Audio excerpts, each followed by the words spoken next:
Ok. La dirigida número 10 es sobre la lectura de Keynes, que se titula La teoría general de la ocupación, el interés y el dinero. En particular vamos a ver los capítulos 3 y 18. Nos hubiera gustado ver más capítulos, sobre todo los que son 1, 2, 3, 4 y 16 hasta el 18, pero el texto es demasiado largo, así que hemos elegido los dos que consideramos que son más centrales en la teoría de Keynes, que es una teoría revolucionaria para su momento. Cuando salió, fue muy revolucionaria. Entonces, veamos. ¿Quién era Keynes? Keynes era un economista británico que evidentemente hoy en día todos lo hemos escuchado sobre él. Sabemos los keynesianos, los neo-keynesianos, sabemos de las políticas keynesianas, el multiplicador keynesiano. Hay un montón de términos y de referencias hacia Keynes. Y es porque es uno de los economistas más influyentes del siglo XX. Se hizo mucho más famoso por sus ideas para contrarrestar la crisis de los 30. En 1929 hubo la caída de la economía norteamericana y por tanto de la economía mundial, que dejó a las personas en la miseria, que hizo caer la bolsa de valores a números nunca antes vistos. Entonces, en ese momento, la teoría que estaba en boga, que es la teoría que hemos visto en las clases pasadas, de los primeros marginalistas, no era capaz de explicar por qué se había originado la crisis del 29 y tampoco era capaz de dar recomendaciones eh, realistas de cómo salir de esa crisis. Entonces, la teoría que habíamos acumulado, tanto con los clásicos, fisiócratas, con los marginalistas, era insuficiente para explicar por qué sucedió esa crisis y tampoco servía para buscar una solución. Fue Keynes el que dio algunas ideas que tuvieron efectos no solamente en teoría, sino en la política económica que se implantó en ese momento y que hasta hoy en día se sigue utilizando. Entonces, veamos un poco más. La principal novedad del pensamiento de Keynes radica en que el sistema capitalismo no tiende al pleno empleo ni al equilibrio de los factores productivos, sino hacia un equilibrio que solo de forma accidental coincidiera con el pleno empleo.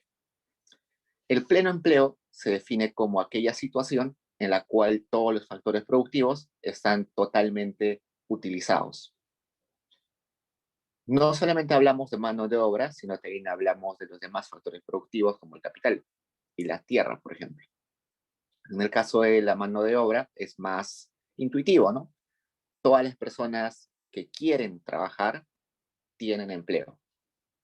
Si hay una persona que no está trabajando, es por alguna razón extraordinaria.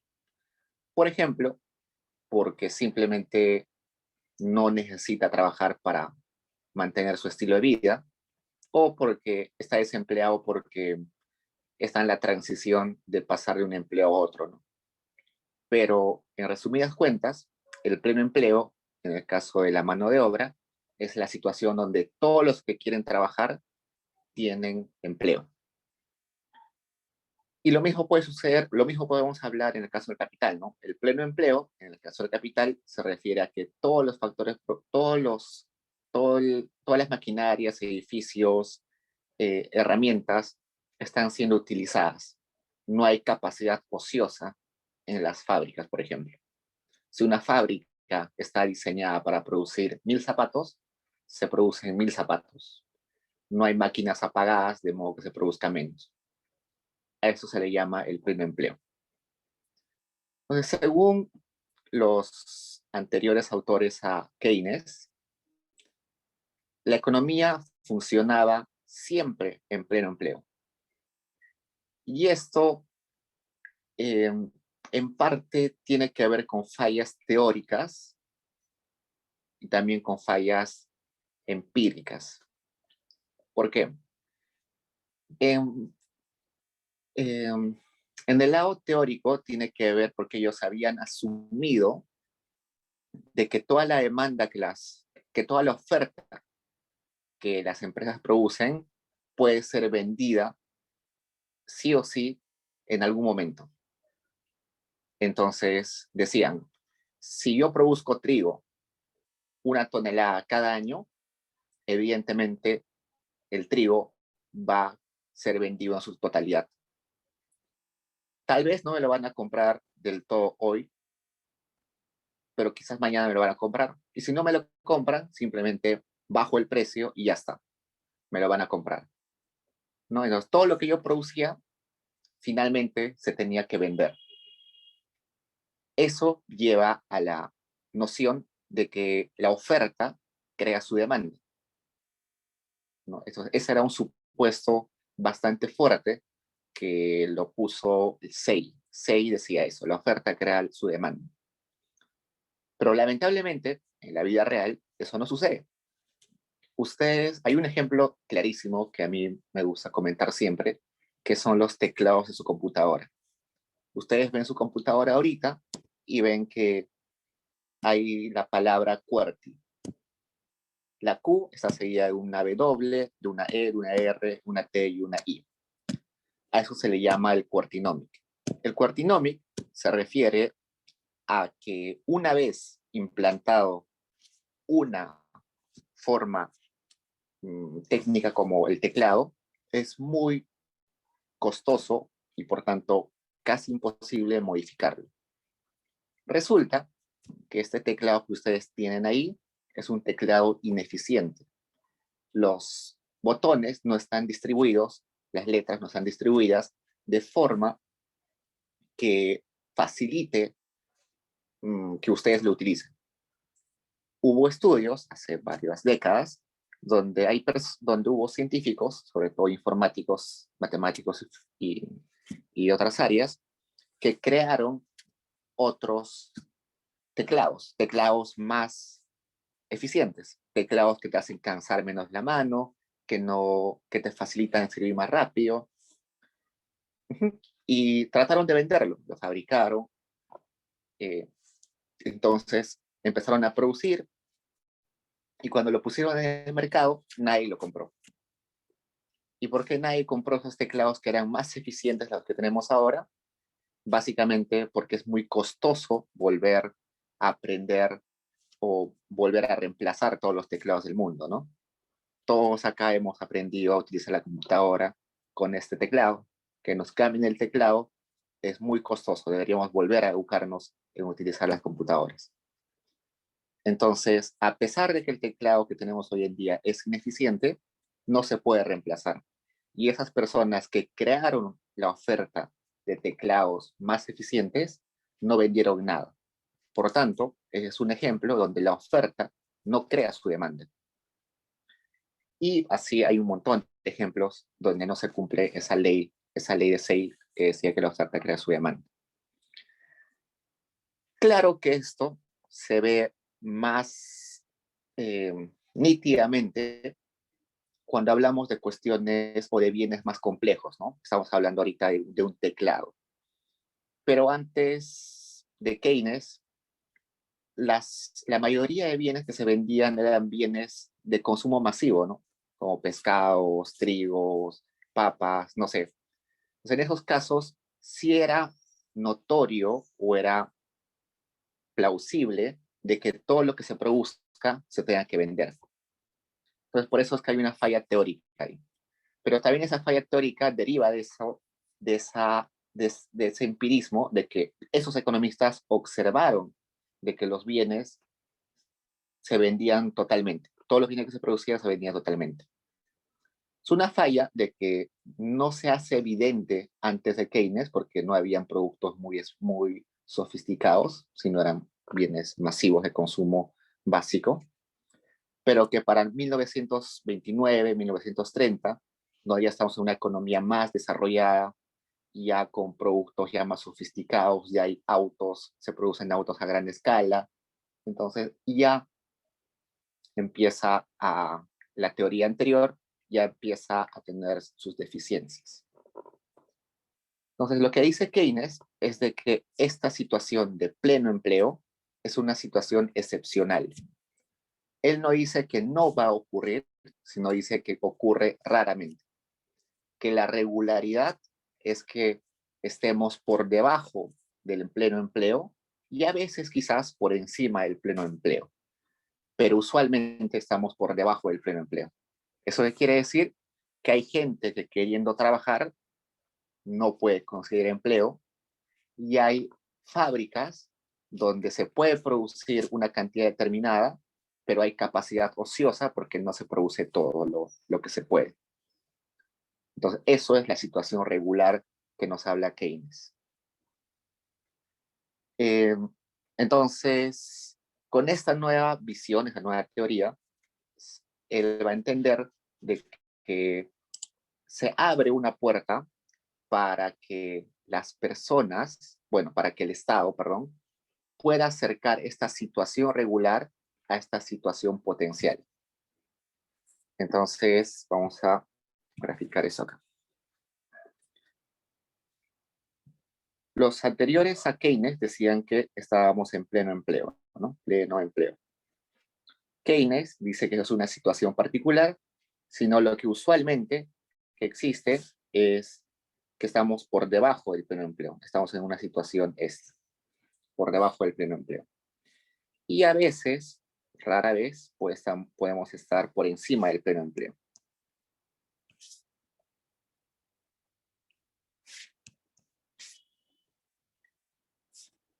Si los clásicos y los marginalistas nos decían de que la situación regular es estar en pleno empleo, no tiene sentido aplicar políticas económicas desde el Estado. ¿Por qué incentivarías o intervendrías en el mercado si estás en una situación deseada? No tiene sentido, ¿no? Al contrario, distorsionarías la economía y las llevarías a una situación no deseada. Pero cuando Keynes nos dice que en realidad estamos acá, ahí sí encuentras espacio para que el Estado pueda buscar que nos acerquemos al pleno empleo. Entonces, eso le da un rol activo al Estado. Esta situación de la que nos hablaban los clásicos y los posteriores, hasta los marginalistas, sí, es una situación deseable, pero es una situación excepcional, que rara vez ocurre. Ok, hasta ahí, genial. Pero también les dije que a veces sucede de que estamos por encima del pleno empleo. Eso ocurre rara vez, pero hay algunos ejemplos. Por ejemplo, el año pasado, cuando empezó esto de la pandemia, el uso de mascarillas se volvió prácticamente universal, ¿no? Todos debían utilizar mascarillas. Entonces, las plantas donde se fabrican mascarillas empezaron a producir por encima de sus capacidades.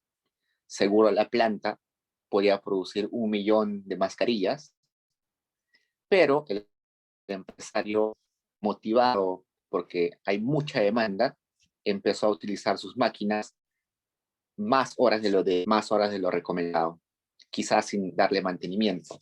A sus trabajadores los hacía trabajar más de 8 horas. Entonces los hacía trabajar por encima de lo que están preparados para hacerlo. Entonces, eso es una situación donde estamos por encima del pleno empleo.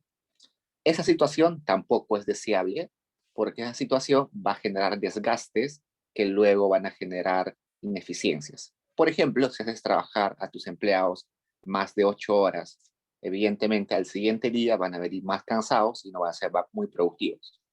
Si haces trabajar a tus máquinas por encima de lo que está recomendado, se van a malograr mucho más rápido y se van a parar seguro y vas a tener eh, problemas con los repuestos y no sé. Entonces, no es deseado encima del pleno empleo, tampoco es deseado estar por debajo del pleno empleo, porque si estás por debajo del pleno empleo, hay gente desempleada, hay gente que no puede mantener a su familia y hay capacidad ociosa en las fábricas, ¿no? Hay maquinaria sin utilizarse. Entonces, la idea de Keynes es que si estamos acá, busquemos acercarnos lo más posible al pleno empleo. ¿Cómo? Vamos a ver un rato qué es lo que plantea Keynes. Entonces, la conclusión que saca Keynes de todo esto es que la intervención pública va a ser deseada. Bueno, y también se le considera uno de los fundadores de la macroeconomía moderna. Todo esto en la macroeconomía, hasta antes de Keynes, era una macroeconomía más descriptiva.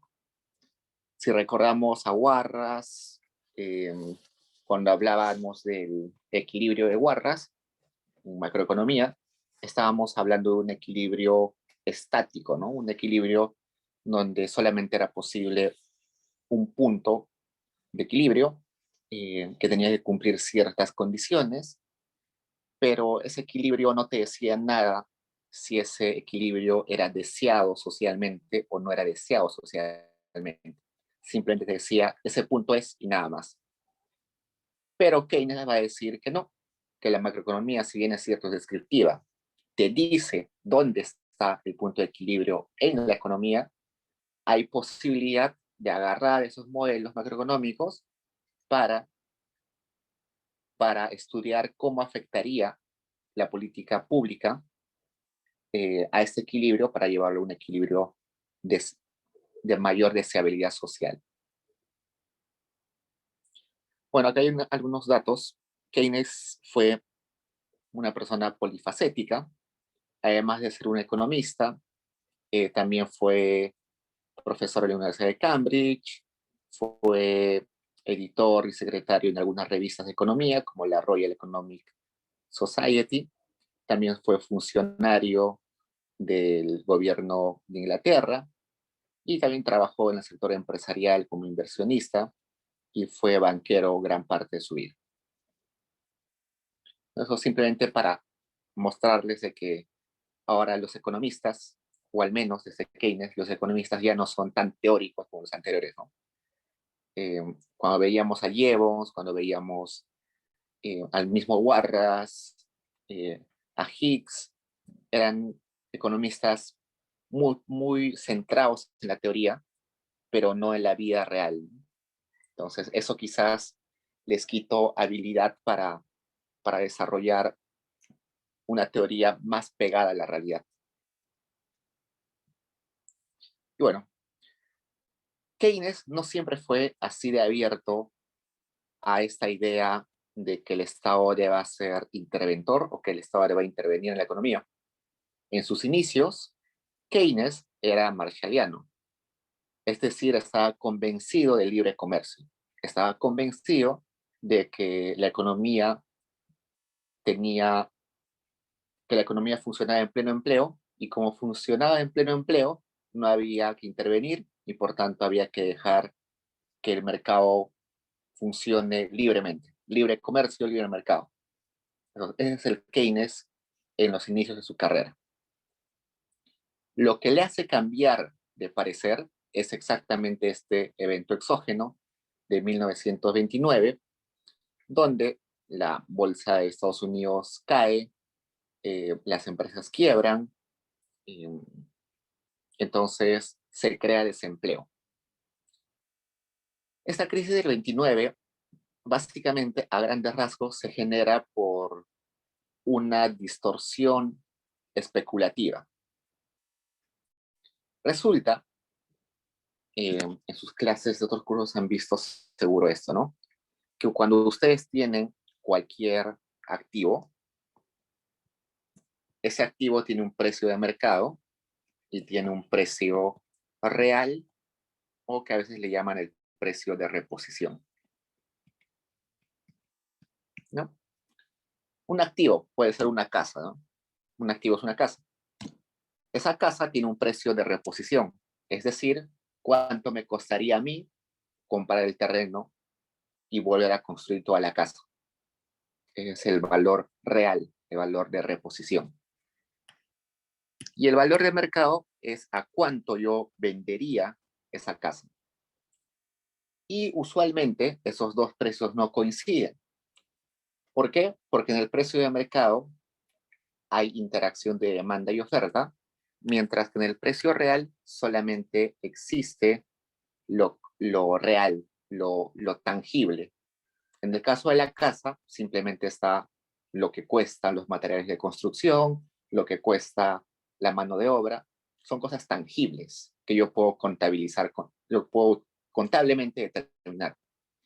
Pero en el precio de mercado resulta que, no sé, puede haber un rumor por ahí que al lado de mi casa se va a construir un centro comercial gigantesco.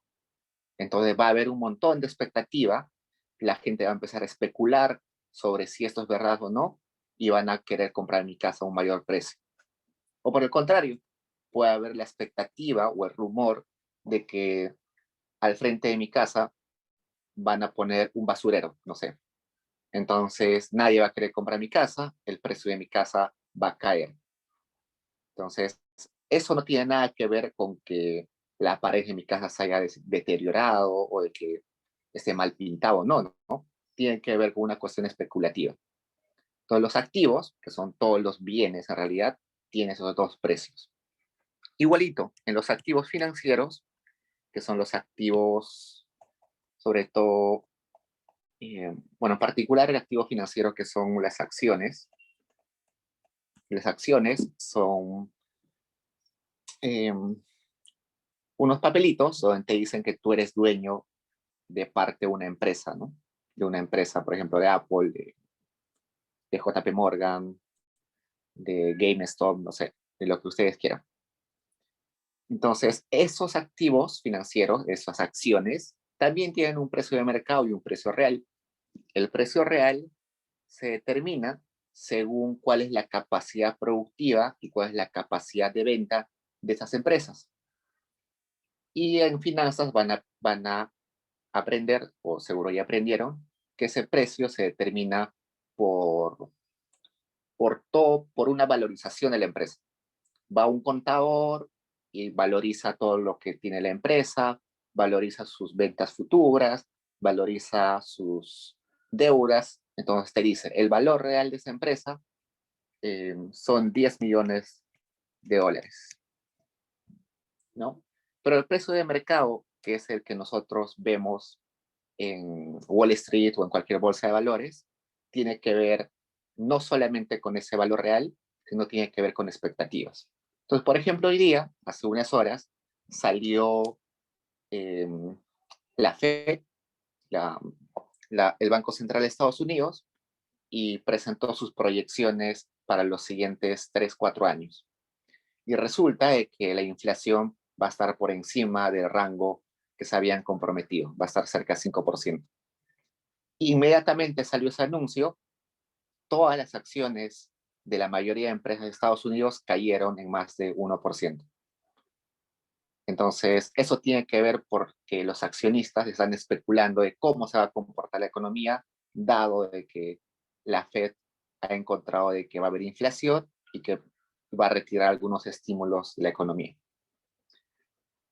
Entonces, eso pasó en Estados Unidos en los 30. El precio de mercado fue demasiado alto. La gente estaba muy entusiasmada y el precio de mercado subió rápidamente.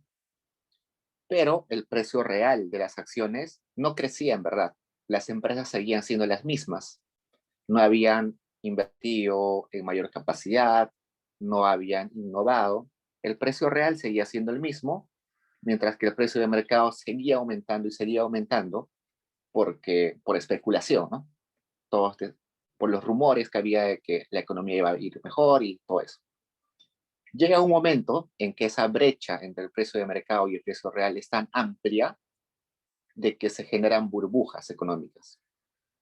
Y esa burbuja económica revienta cuando alguien se da cuenta de que lo que está comprando no vale realmente eh, su valor.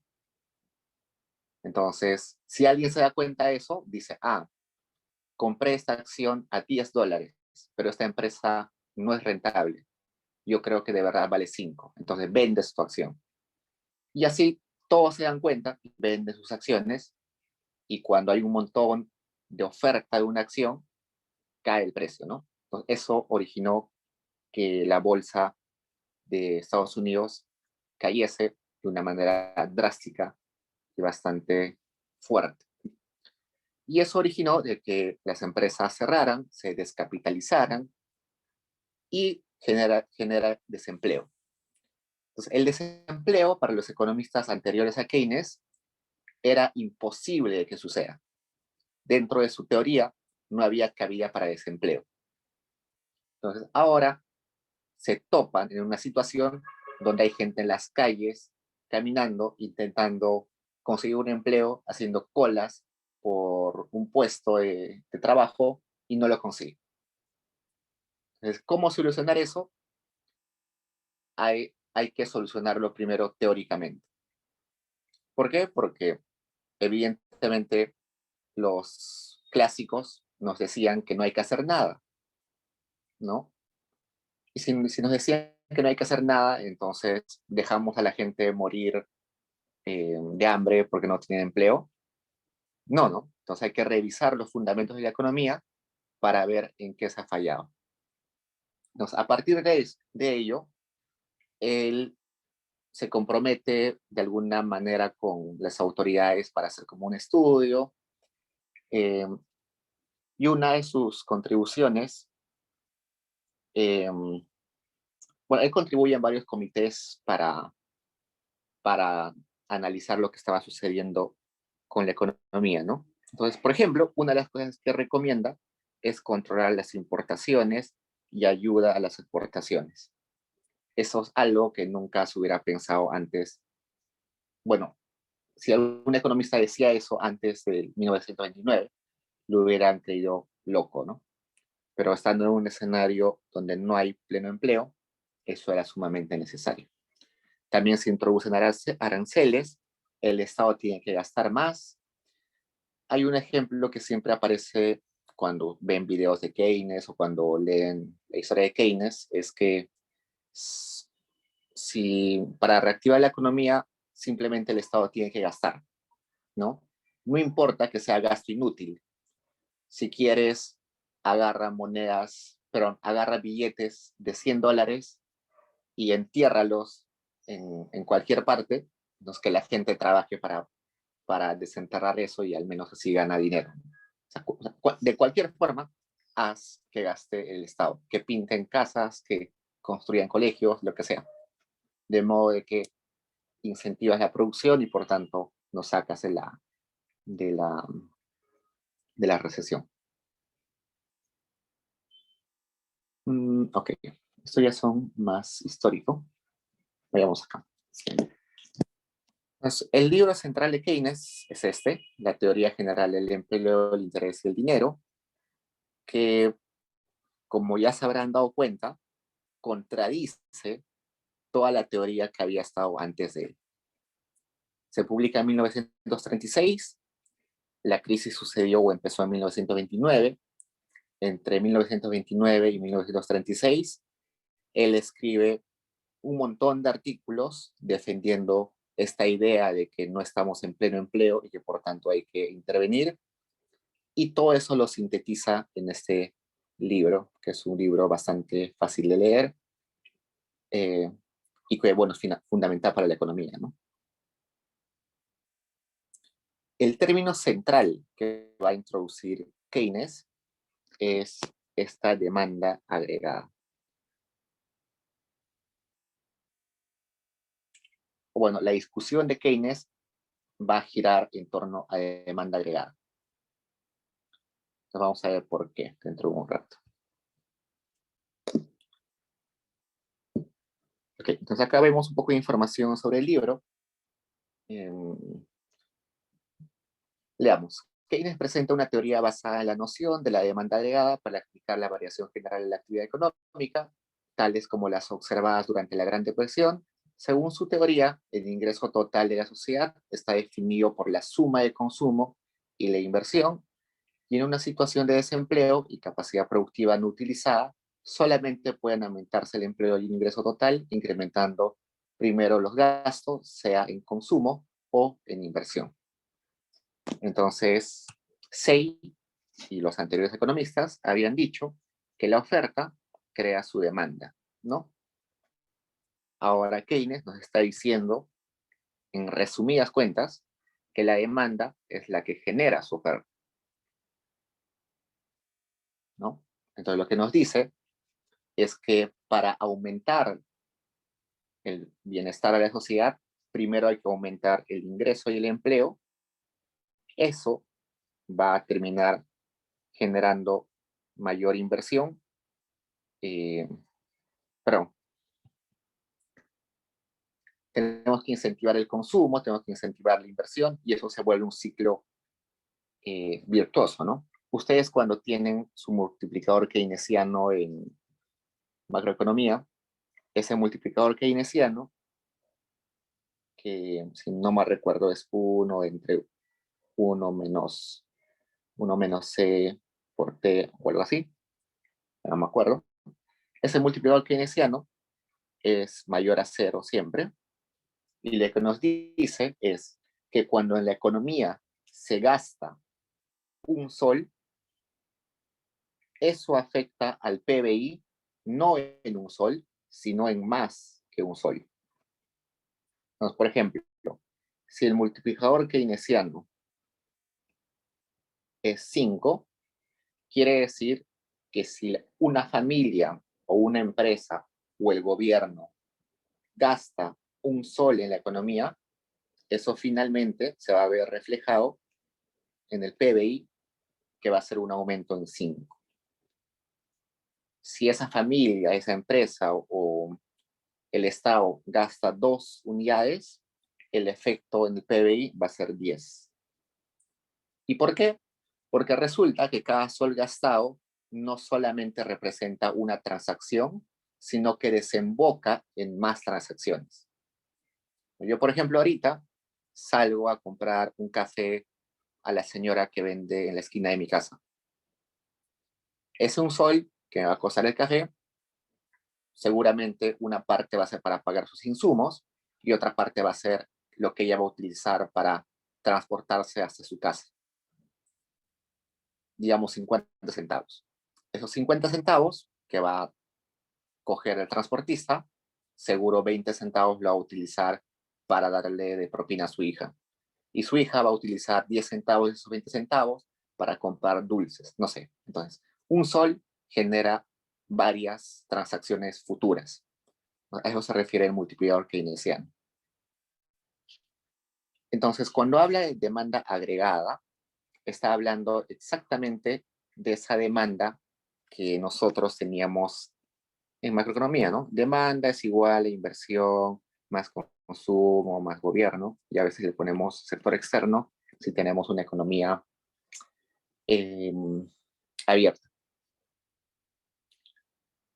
Entonces, toda esa demanda agregada tiene que ser igual a todo lo que se produce, ¿no? Y lo que se produce es Y. Pero resulta que el consumo también depende en parte del Y. El gasto a veces también depende del y las exportaciones netas a veces también dependen del Y. Rara vez, pero también puede suceder que la inversión dependa del Y. ¿Por qué? Veamos algunas cosas. El consumo, bueno, empecemos con esto. Este Y es el PBI, ¿no es cierto? Y el PBI es toda la producción que se realiza en una economía en un periodo dado. Una vez que esa producción se vende, se transforma en ingresos. Y esos ingresos se van a repartir entre todos aquellos que participaron en la producción. ¿Quiénes participan en la producción? Participan los trabajadores, los capitalistas, los que alquilan las tierras, los que alquilan las máquinas, todos ellos. Es por eso que este PBI se iguala a ingresos de los agentes de la economía, ¿no? Porque el producto termina siendo vendido y esos son ingresos para los que participan de la actividad económica. Entonces, mientras más grande sea esos ingresos, evidentemente hay más disponibilidad de las familias para poder consumir bienes básicos. Entonces, por eso que el consumo depende del ingreso. El gasto del gobierno depende del ingreso. a veces, dependiendo de qué economía estemos, el gasto puede ser un gasto contracíclico, a veces el gasto puede ser un gasto cíclico y a veces ese gasto puede ser un gasto acíclico. Un gasto acíclico quiere decir que el gasto del gobierno no depende de cómo esté la economía. Es un caso raro.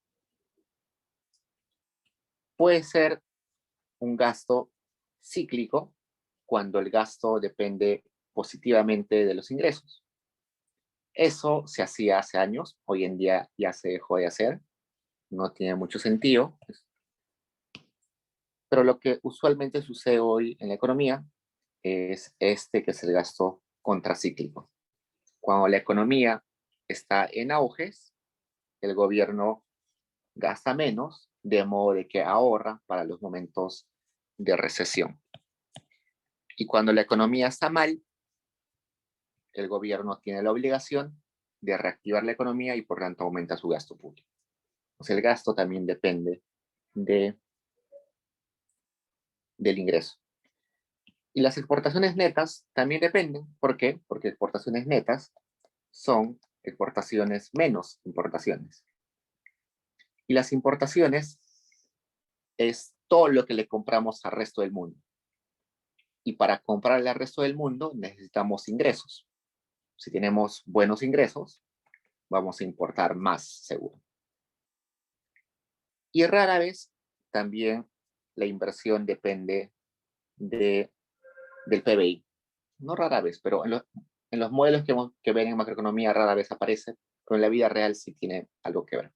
Entonces, si la economía va bien, estamos con el PBI grande, está creciendo, entonces hay incentivos para que los empresarios puedan invertir, ¿no? Entonces, esta noción es la que se da cuenta Keynes. ¿Por qué? Porque resulta que los anteriores estaban pensando así, que Y, que era la producción, simplemente era la demanda de los agentes económicos, pero esa demanda no dependía de Y. Entonces, por eso se decía que la oferta creaba su demanda. Pero ahora estamos diciendo que esa demanda agregada depende del Y. Entonces hay una relación de ida, pero también hay una relación de vuelta. A eso se le va a llamar la demanda agregada, que se le va a decir finalmente demanda agregada efectiva.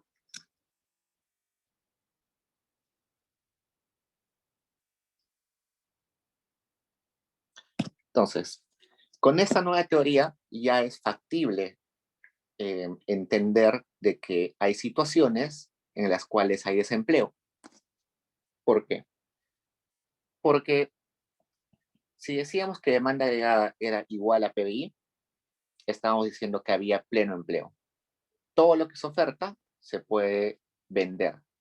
Todo lo que quieran consumir, al final se consigue. Pero resulta que Keynes, si no hay pleno empleo, dice que esto puede suceder, que la demanda agregada es mayor a la producción. Y también puede suceder que la producción es mayor a la demanda agregada. ¿Qué caso es este donde la demanda agregada es mayor al Y? Por ejemplo, ese caso donde nosotros vimos de las mascarillas, ¿no? Mucha más demanda y no hay la suficiente producción. Ese es un caso de sobrecalentamiento de la economía, un caso donde estamos por encima del pleno empleo, que es un caso raro, pero que a veces sucede. Y el caso habitual es este, donde la producción es mayor a la demanda agregada. Entonces, en este caso, donde la producción es mayor a la demanda agregada, evidentemente estamos en un desequilibrio, donde eh, hay capacidad productiva que no está siendo utilizada del todo. Entonces, ¿qué hay que hacer? Hay que incentivar a los que están acá en la demanda para que puedan aumentar su consumo, de modo de que puedas eh, absorber toda esa producción o esa oferta. Entonces, esa es la idea de Keynes. Incentivar de alguna forma a esos trabajadores, a sus empresas, al sector externo que nos compra, de modo de que pueda absorber toda la oferta. Ok.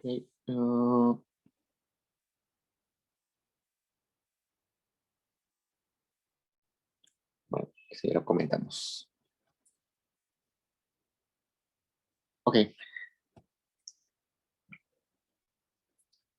Bueno, dijimos que Keynes nació en Gran Bretaña, pero tuvo bastante influencia en Estados Unidos, sobre todo con el presidente Hoover. Hoover, influenciado de, por esos artículos mm, que había escrito Keynes, empieza a aplicar sus políticas y esas políticas terminan siendo base o muy importantes para superar la crisis de 30. Hay muchos teóricos, historiadores que dicen que sin las ideas de Keynes, quizás esta gran recesión de los 30 hubiera durado mucho más, ¿no? Ok, entonces, hasta ahí como la parte introductoria. Ahora pasemos ya recién a capítulo 3 en sí. Entonces, ahora nos va a hablar de qué es la demanda efectiva. Hace un rato hemos hablado de demanda agregada, que hemos dicho que una vez que esa demanda agregada interactúa en el mercado, se va a transformar en demanda efectiva. Veamos qué es demanda efectiva. Entonces, es un extracto del texto que vamos a leer detenidamente porque hay varias cosas interesantes que comentar. Dice, Keynes dice, he llamado a este libro Teoría General de la Ocupación, el interés y el dinero, recalcando el sufijo general, con objeto de que el título sirva para contrastar mis argumentos y conclusiones con los de la teoría clásica, en que me eduqué y que domina el pensamiento económico, tanto práctico como teórico, de los académicos y gobernantes de esta generación, igual que lo que ha dominado durante los últimos 100 años.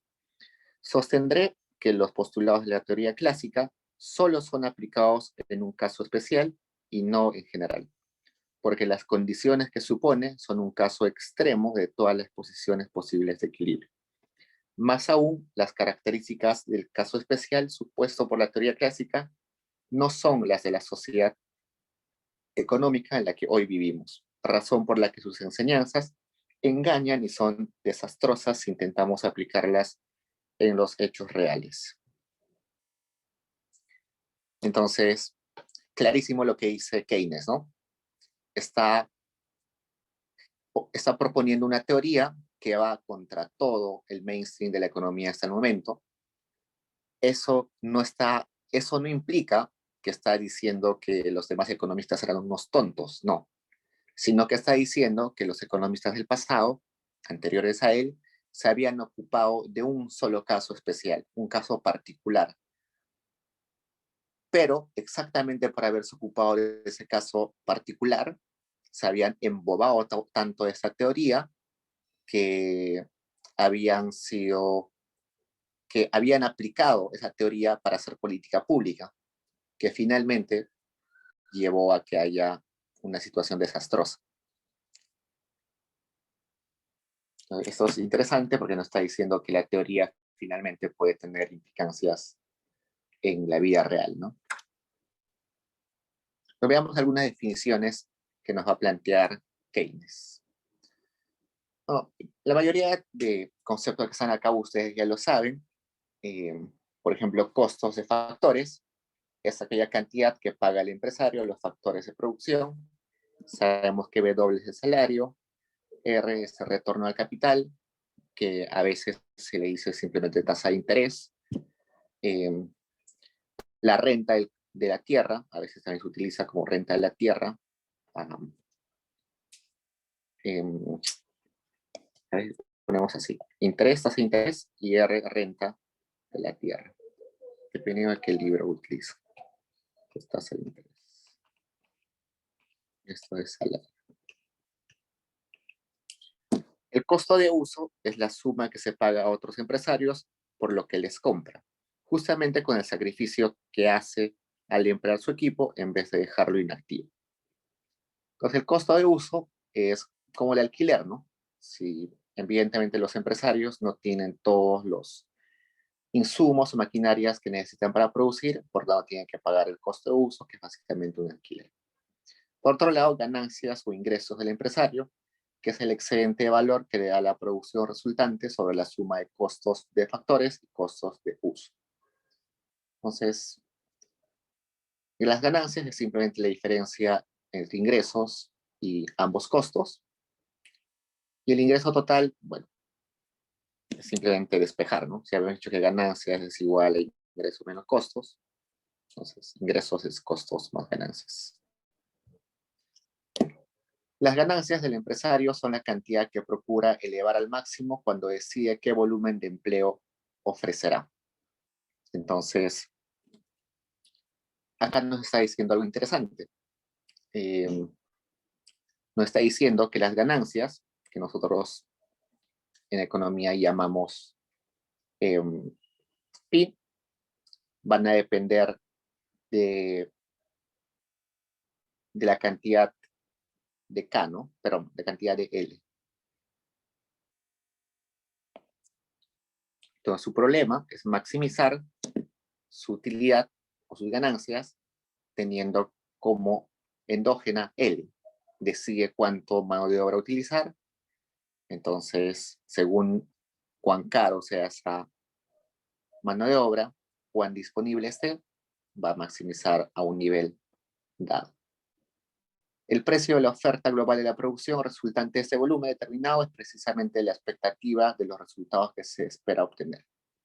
De esta manera, los empresarios intentarán por fijar el volumen de ocupación al nivel al cual esperan recibir la diferencia máxima entre el importe de producto y el coste de factores. Entonces, nosotros sabemos que nuestra curva de beneficios usualmente tiene esa forma. Beneficios, y acá el factor productivo que vamos a llamar L, porque también podríamos llamarlo K, pero si decimos que K depende linealmente de L, entonces acá también podemos ponerle L. Entonces el empresario, evidentemente, no es un filántropo, entonces no es que el empresario quiera emplear a más gente para que más gente tenga medios de subsistencia, ¿no? Porque ahí estaría ganando menos de lo óptimo.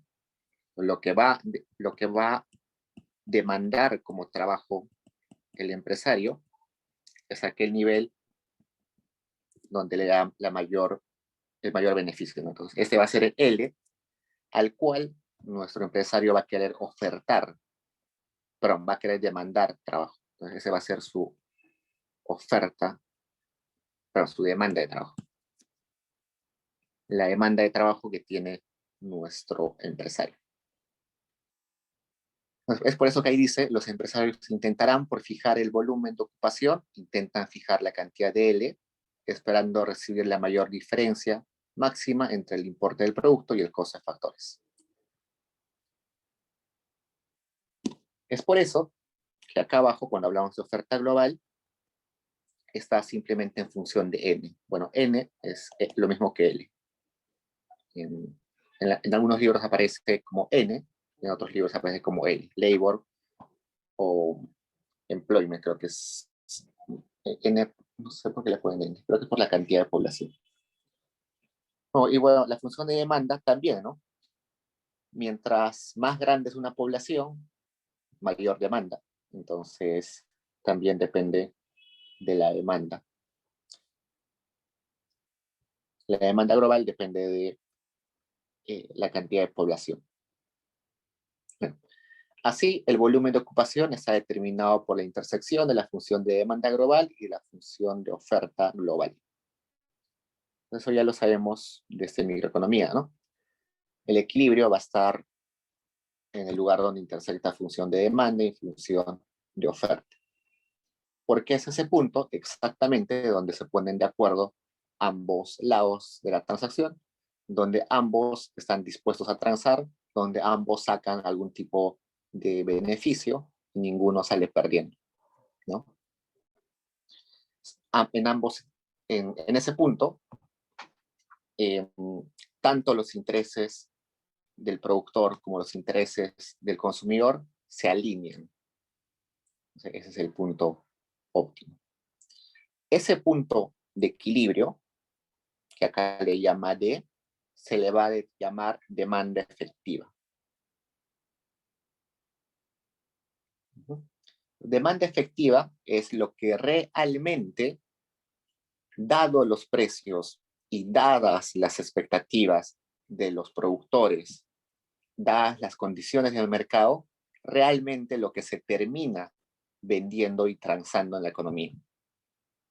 Entonces es interesante porque, aunque parezca obvio y parezca un poco eh, tonto, diría, eh, diferenciar la demanda agregada de la economía de la demanda efectiva es un cambio crucial, porque la demanda agregada, lo que te estaba diciendo, es simplemente que sumes todo lo que quieren los agentes económicos y todo lo que quieran al final va a ser satisfecho por la oferta, ¿no? Pero eso no es cierto, sino que puede haber una demanda inmensa, pero finalmente solamente se va a satisfacer parte de esa demanda. Y esa parte se llama la demanda efectiva. Ese punto que realmente se concreta es la demanda efectiva. Bueno, acá ya les hablé de que la oferta crea su propia demanda, eso es lo que decía Say, pero que ya comentamos hace un rato que no es realista. O la sección 2 dice, suponemos inicialmente que el salario nominal y el costo de los otros factores son constantes por unidad de trabajo empleado. Nosotros sabemos de que el salario nominal y el costo de los factores no son fijos, ¿no? Sino se determinan en sus propios mercados. Hay un mercado de trabajo donde hay una oferta de trabajo y una demanda de trabajo y el salario se va a determinar en el equilibrio y ese equilibrio se va a mover dependiendo de los cambios en ese mercado, ¿no? Igualito en los factores productivos, en los factores de producción.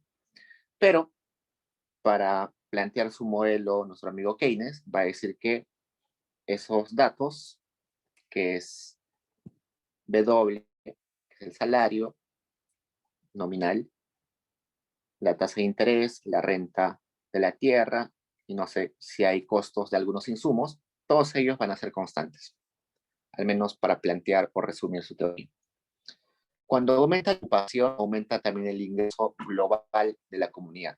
Entonces, aumentas la cantidad de gente empleada, esa gente empleada va a tener mayores ingresos, entonces el ingreso de la economía va a aumentar y por tanto, como hemos dicho hace un rato, el consumo depende de ese ingreso, entonces aumenta el consumo. Y si aumenta el consumo, evidentemente aumenta la demanda agregada. Si aumenta la demanda agregada, va a suceder que hay más demanda que producción. Y para corregir ese desequilibrio, los empresarios van a decir, ah, mira, hay más demanda en la economía y no estamos produciendo lo necesario. Entonces, van a aumentar su producción. Entonces, ese es un círculo interesante, ¿no?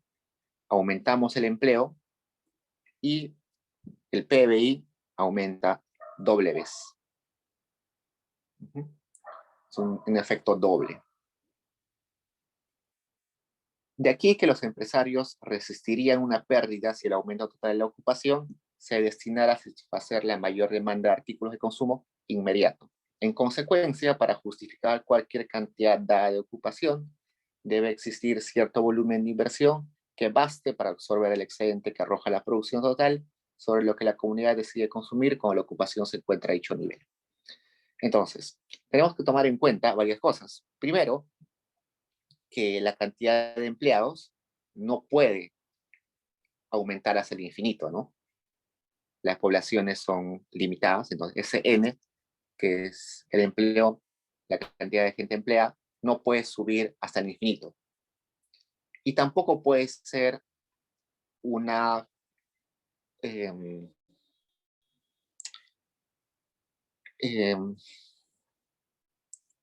no puede ser que todos estén empleados. ¿Por qué? Si todos están empleados, resulta que va a haber una rigidez en el mercado laboral. Los empresarios pierden capacidad de negociación frente a los trabajadores, ¿no? Porque si no hay a nadie más quien contratar, el trabajador se siente totalmente seguro en su puesto de trabajo, sabe que no lo van a despedir porque no hay otros empleados para contratar, no hay oferta de empleados.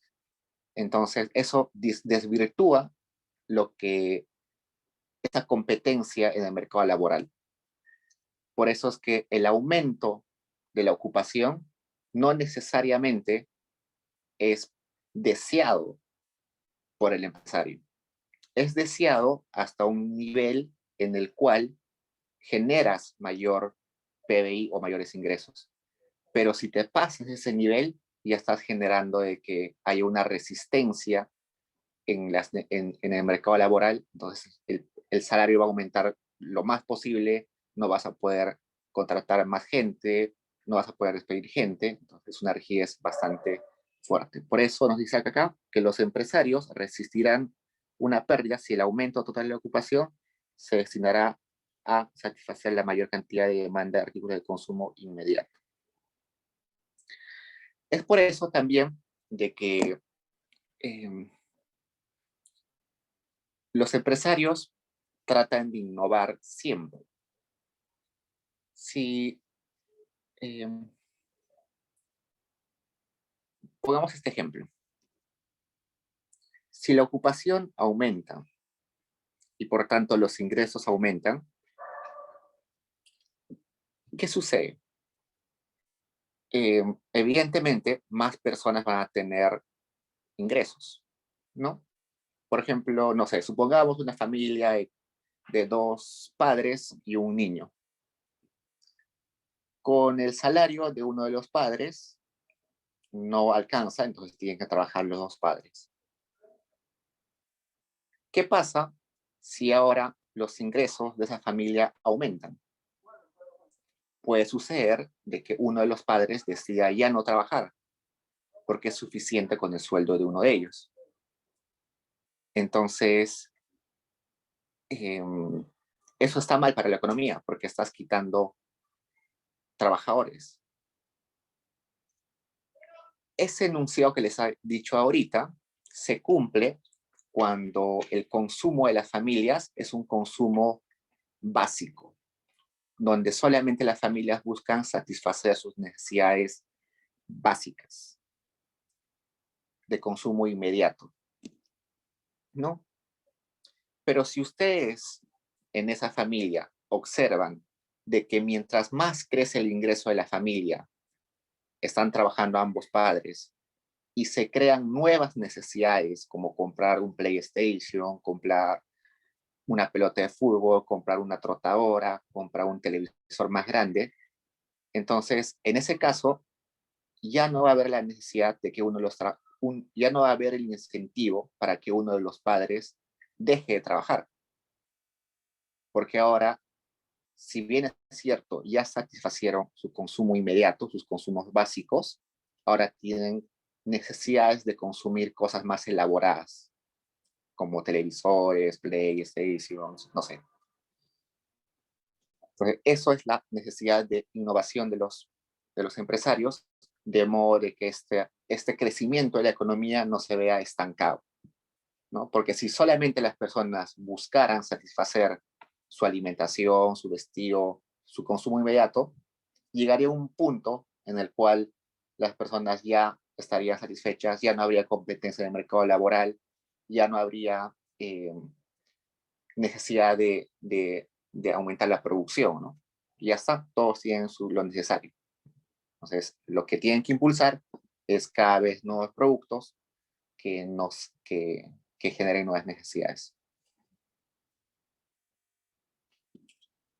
Bueno, ustedes ya conocen esto, que es la propensión a consumir. La propensión a consumir usualmente lo llamamos C en nuestros modelitos, o C1 a veces, que es el porcentaje de los ingresos que las familias tienden a consumir. Entonces, por ejemplo, si ese C es 0.5, quiere decir eh, que las familias consumen el 50% de sus ingresos. ¿No? Si es 0.8, las familias consumen el 80% de sus ingresos y ahorran 1 menos C1, que es la propensión marginal al ahorro, que sería 0.2. Lo que ahorran, teóricamente no se va a dejar debajo del colchón, sino se va a ir al banco, a una cuenta bancaria, y eso va a aumentar los fondos prestables de la economía, ¿no? Va a haber mayor cantidad de dinero en los bancos para prestar y por tanto eso determina de alguna forma el ahorro y también la inversión. Sabemos que la inversión depende del ahorro. En una economía simple, inversión es igual a ahorro, ¿no? Al menos en macroeconomía simple, eso se cumple. Cuando complejizamos la macro, ya no se va a cumplir del todo, pero la inversión depende del ahorro. Entonces, esta propensión al consumo es depende, bueno, esta propensión del ahorro depende de esa propensión del consumo y por eso es que también está relacionada con la inversión. Entonces acá nos dice, ese equilibrio donde vimos la demanda agregada, pero la demanda efectiva, que es el punto D, solamente puede estar asociado a un nivel de ocupación compatible. Si estamos en otro nivel de ocupación, en otro L o en otro N, ya estaremos en un desequilibrio donde los precios no están satisfaciendo a la vez a los consumidores y a los productores.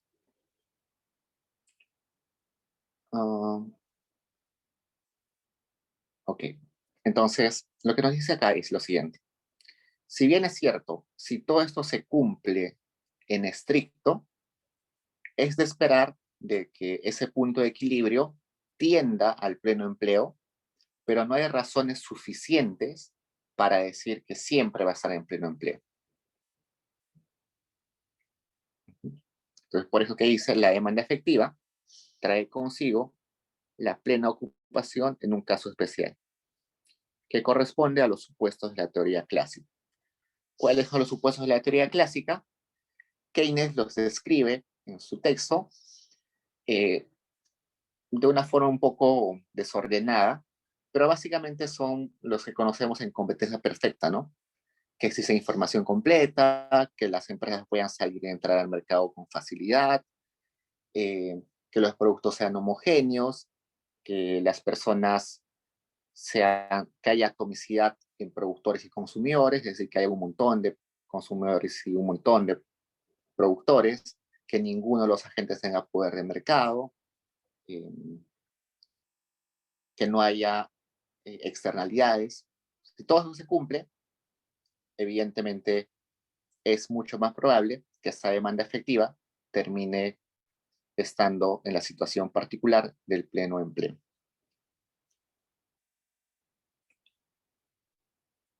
Ok.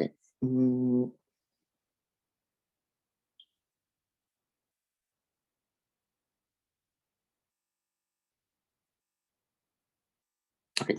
Y esto me parece interesante porque cuando se habla de Keynes, usualmente en los medios de comunicación, en la radio, televisión, diarios, siempre la gente más liberal, no está bien ser liberal, está genial, tiene sus ideas, eh, muchas de ellas con las que comparto, pero cuando se habla de medidas keynesianas, se aterran, ¿no? Dicen, no, ¿qué te pasa? ¿Cómo vas a hablar de políticas económicas keynesianas? Eso va a malograr la economía. ¿Qué te pasa? ¿Eres socialista? ¿Qué te pasa? ¿Eres de izquierda?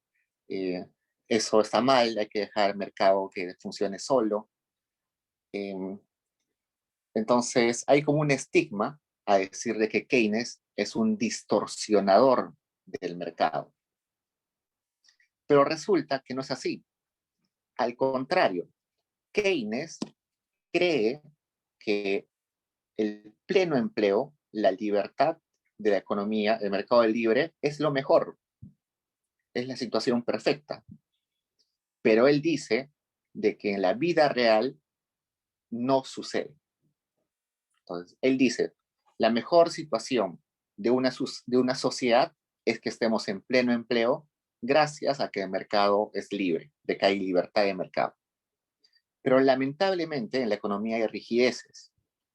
Entonces, esas rigideces no permiten que estemos en esa situación. Por tanto, el Estado lo que tiene que hacer es ayudar al mercado a acercarse a esa situación ideal que buscan los que promueven el mercado libre. Entonces, los liberales, en lugar de ver a Keynes como su contraparte o su enemigo, deberían verlo como un aliado, porque está buscando el mismo resultado, está buscando el resultado de competencia perfecta, solamente que considerando de que ese resultado no se va a dar por sí solo. Por eso que acá Keynes se llama cándidos, ¿no? Cándidos porque estos economistas muy liberales creen de que sin hacer nada, la economía va a llegar a ese equilibrio perfecto. Ok, veamos al capítulo 18, que dice nuevo planteamiento de la teoría general de la ocupación. ¿Tienen preguntas, chicos?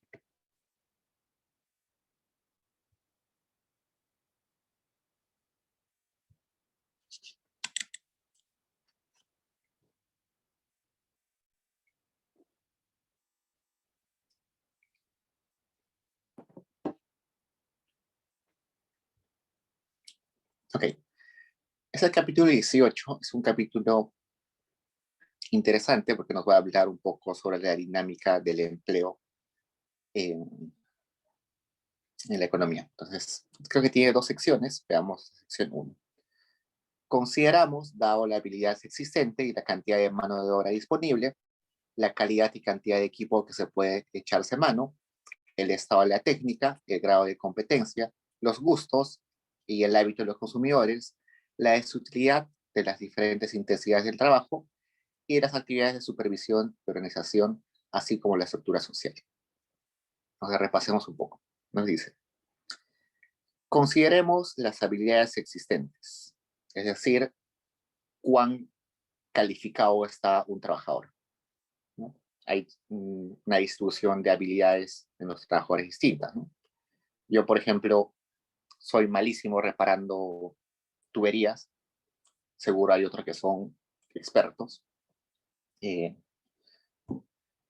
hay otros que son muy capos jugando fútbol, yo soy un desastre, entonces hay que considerar las habilidades que existen, hay que considerar la cantidad de personas que trabajan y la cantidad de horas que pueden destinar a trabajar.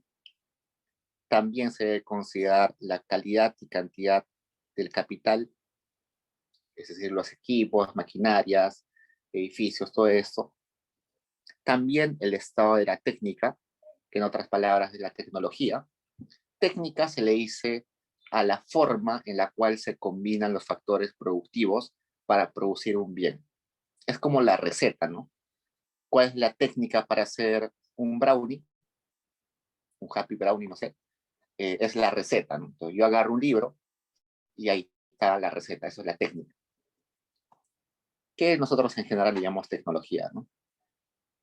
El diferente grado de competencia, es decir, cuántos competidores tengo, qué es lo que prefieren los consumidores. Quizás estoy en una sociedad donde no se come carne, o en una sociedad donde se come un montón de pollo. Por ejemplo, Perú es consumidor de pollo, a diferencia de otros países. Por ejemplo, en Argentina, eh, allá comen más carne que pollo. Es distinto, ¿no? También tenemos que considerar la desutilidad de las diferentes intensidades de trabajo, que quiere decir cuánta insatisfacción me genera trabajar? El trabajo se considera un mal. El trabajo es un castigo. En la economía vamos a decir siempre eso. Trabajar es un castigo. Entonces, pero es un castigo necesario porque gracias a ese castigo recibimos dinero y con eso compramos cosas que sí nos dan utilidad. Entonces hay que considerar cuán, a ver, yo tengo que comparar entre estar ocioso o estar trabajando una hora, ¿no? Si estar echado en mi cama me da más utilidad que lo que me pagan por trabajar una hora, evidentemente voy a preferir estar echado en mi cama que trabajar. Entonces, si tú quieres incentivar a una persona a que trabaje y no esté en su casa, tienes que pagarle al menos lo que está dejando de tener como satisfacción estando en su casa echado. Eso determina, por ejemplo, el salario de reserva. El salario de reserva es aquel salario en la cual la persona está indiferente entre trabajar o no trabajar. Y ese salario real se determina exactamente por esa desutilidad del trabajo, ¿no? Yo puedo estar muy cómodo sin hacer nada. Recién cuando me ofrecen un salario alto, empiezo a trabajar. Si me ofrecen un salario bajo, me quedo en mi casa.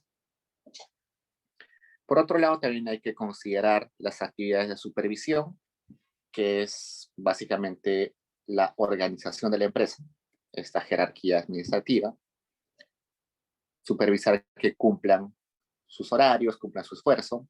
En economía hay esto de que eh, el esfuerzo que hacen los trabajadores no es una medida observable, ¿no?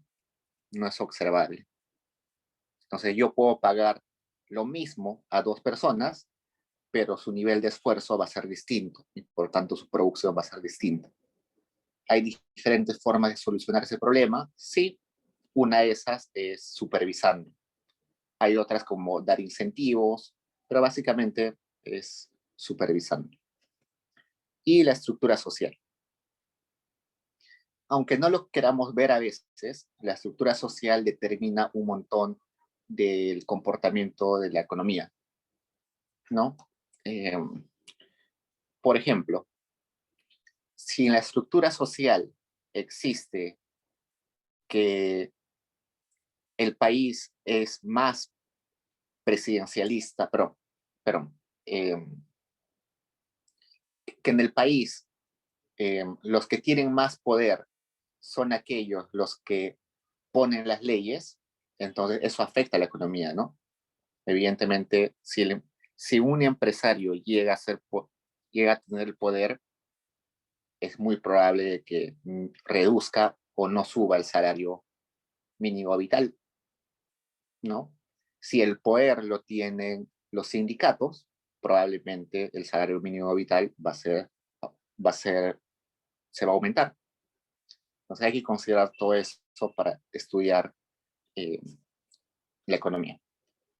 Pues dicho todo eso, considerando todo ese cúmulo de cosas, nos va a decir que las otras variables independientes son la propensión a consumir, que dijimos que era C1, la curva de indiferencia marginal del capital, es decir, los niveles en los cuales el capital me da la misma producción, y la tasa de interés.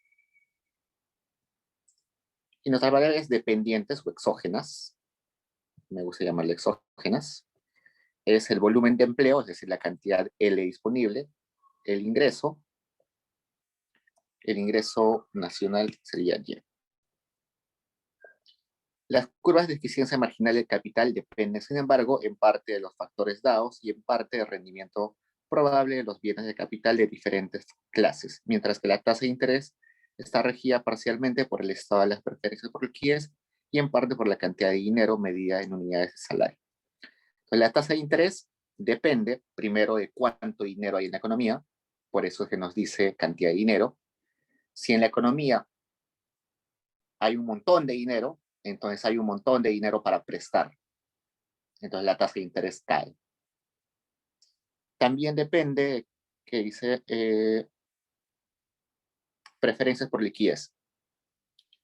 Si nuestra economía hay muchas transacciones, entonces hay más demanda por dinero, por billetes. Entonces la gente quiere más liquidez.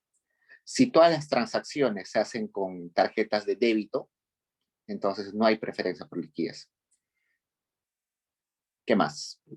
La propensión a consumir es una propensión que más está determinada por hábitos y costumbres. El rendimiento del capital o la eficiencia marginal del capital está determinado por sus factores complementarios y también por sus factores sustitutos. Entonces, por ejemplo, cuando estamos hablando de esto de marginalidad en la producción, estamos hablando de que cuánto me produce adicionalmente un factor productivo. No sé, se me ocurre una máquina que corta papas, no sé. Entonces, yo quiero saber marginalmente cuánto es la producción de esta máquina, ¿no? Productividad marginal que decimos hoy en día. Pero eso va a depender no solamente de la característica de la máquina, sino va a depender de sus complementos, ¿no? Porque esa máquina no funciona sola, tiene que haber un operario que la maneje. Si ese operario es muy bueno, entonces esta productividad marginal de la máquina va a ser más grande, ¿no? Entonces, no solamente depende de la máquina en sí, sino de sus complementos, de los factores que complementan la producción. Y también, por el contrario, depende de sus sustitutos. No sé, esa máquina para cortar papas puede ser sustituida por, no sé, eh, por, por un grupo de personas que también pelan papas, pero quizás son más hábiles. Entonces, evidentemente el empresario tiene que decir cuál de ellos es más productivo.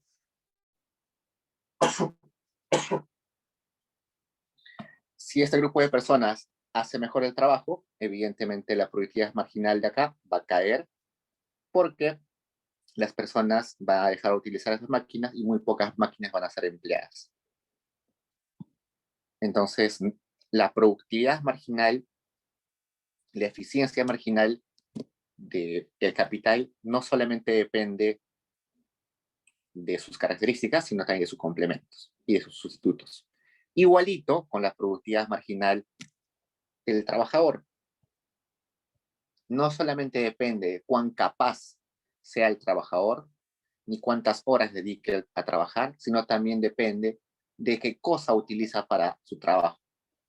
Si tiene una buena máquina, no sé, un tractor muy bueno que le da la empresa para, no sé, asfaltar una pista, de seguro va a ser más eficiente, su productividad marginal va a ser mayor. Eso es interesante. Bueno, vayamos a la sección 2. Habrá un incentivo para impulsar la tasa de nuevas inversiones hasta el punto que fuerce el precio de oferta de cada clase de bien de capital a una cifra que, unida a su rendimiento probable, iguale aproximadamente la eficiencia marginal del capital, en general con la tasa de interés. Esto es interesante. La eficiencia marginal del capital se va a igualar con la tasa de interés. Pero resulta que cuando hablamos de eficiencia marginal del capital, estamos hablando de retorno marginal del capital. Retorno del capital. Es decir, si yo compro una máquina de $1.000.000, ¿cuánto me va a dar esa máquina al año? ¿Cuánto de ganancia me va a dar? Y la tasa de interés es cuánto a mí me darían por depositar $1.000.000 al banco, ¿no? Entonces yo tengo dos opciones para gastar mi $1.000.000. O compro una máquina que me va a dar un retorno de capital, o le deposito al banco, que me va a dar una tasa de interés. Entonces, en el punto óptimo, estos dos se van a igualar. El retorno va a ser igual a la tasa de interés. Es por eso que la mayoría de textos, cuando hacemos K, cuando hacemos costo total, W por L más R por K, este R lo utilizamos a veces como retorno al capital o a veces como tasa de interés. Porque en equilibrio tienen que ser lo mismo. Si no sería lo mismo, estaríamos en una situación que es posible de arbitraje. Supongamos que la tasa de retorno es mayor a la tasa de interés. Si la tasa de retorno es mayor a la tasa de interés, todo el mundo va a comprar máquinas. Entonces va a generar una competencia muy grande. Si se genera una competencia muy grande, los precios van a caer demasiado, ¿no? Entonces, si caen demasiado, resulta que va a haber mucha competencia, va a haber competencia en precios, muchas empresas van a quebrar, entonces eso va a regresar al equilibrio.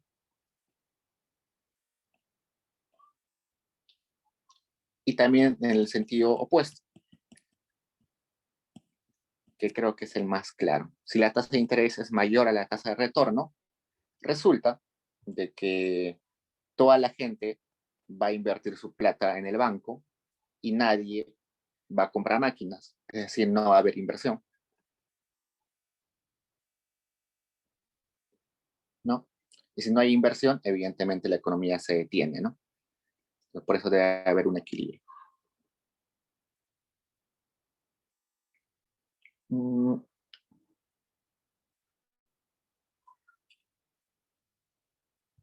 ¿Qué más?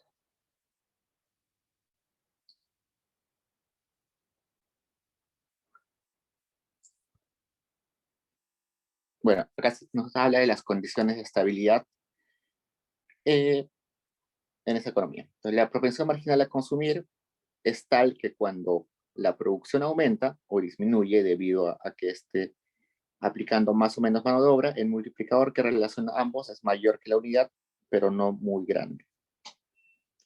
Le damos de vuelta. La propensión marginal a consumir es tal que cuando la producción aumenta, el Q aumenta, debido a que se aplica más capital, más mano de obra, perdón, el multiplicador que relaciona ambos es mayor que la unidad, pero no muy grande.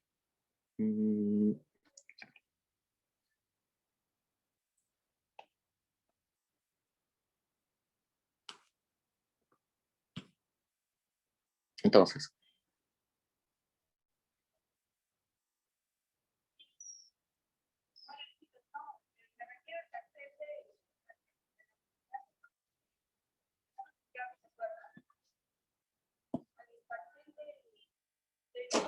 a ver, déjame recordar esto. Cuando la propensión marginal aumenta.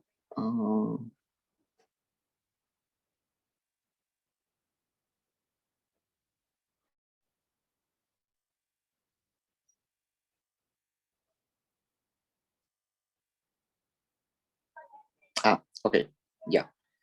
Resulta que cuando la producción aumenta, porque hemos aumentado más mano de obra, eso va a ayudar a que la economía aumente en el equilibrio. Entonces vamos a tener un equilibrio más amplio. Pero ese aumento en los ingresos de los consumidores o de los trabajadores no va a afectar mucho a la propensión marginal a consumir. Va a afectar, pero de forma discrecional o muy pequeña. Entonces, el ejemplo clásico que pongo es el siguiente. ¿Qué pasa si a ustedes les duplican el sueldo?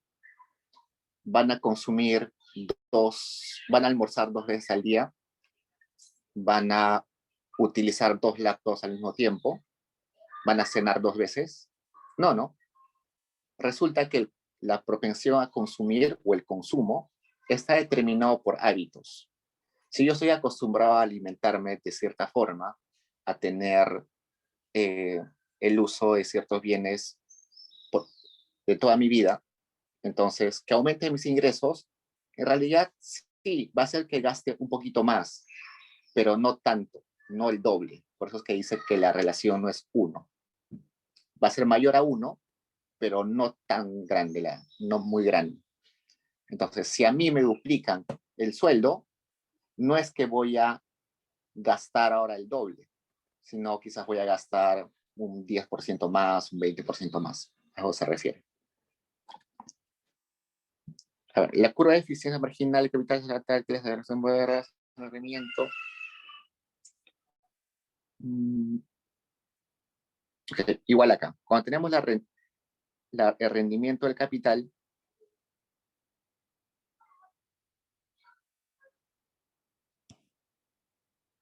cuando tenemos cambios en el rendimiento del capital, que es lo que nos genera una máquina cuando la utilizamos, eso no va a generar cambios en la tasa de interés muy rápidas. Sí, en el largo plazo van a igualarse de nuevo, pero ese cambio va a ser lento. Entonces, si la tasa de rendimiento aumenta, no sé, al doble, la tasa de inversión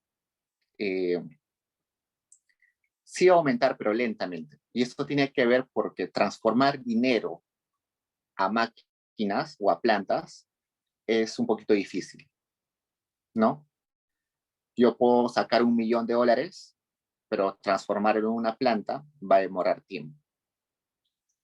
Oye, se me pasó la hora. Pueden estar accediendo